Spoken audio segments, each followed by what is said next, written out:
This is your flipped classroom presentation on inequalities. And why? Inequalities in algebra are similar to equations in that they are solvable, but in a totally different way.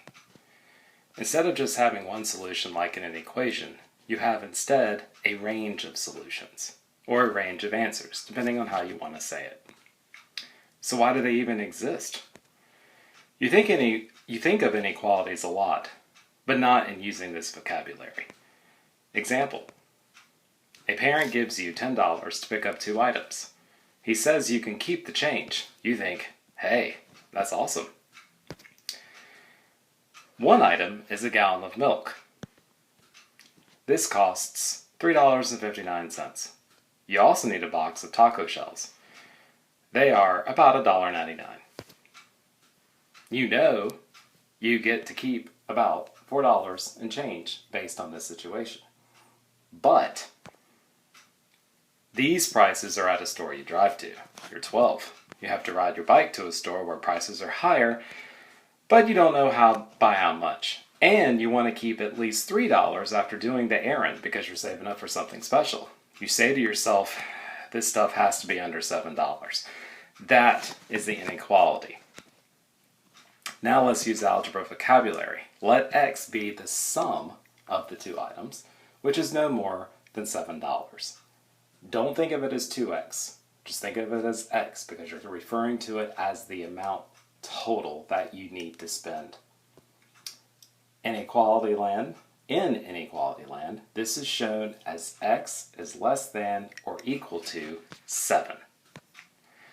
Remember these 4 symbols with inequalities: greater than and less than, then greater than or equal to, or less than or equal to.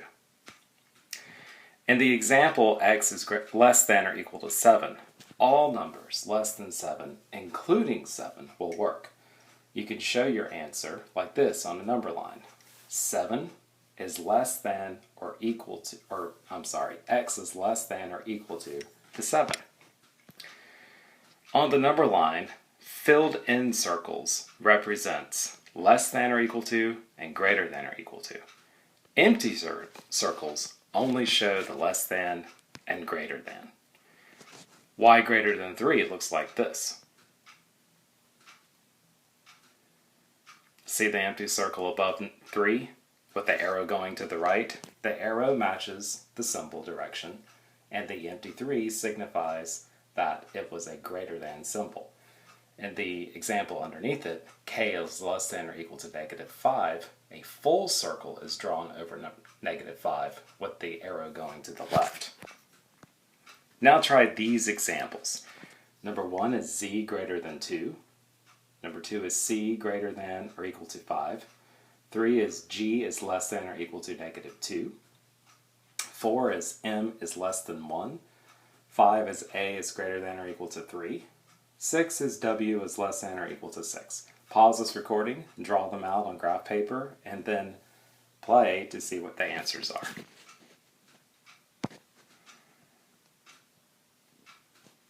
And here are your answers.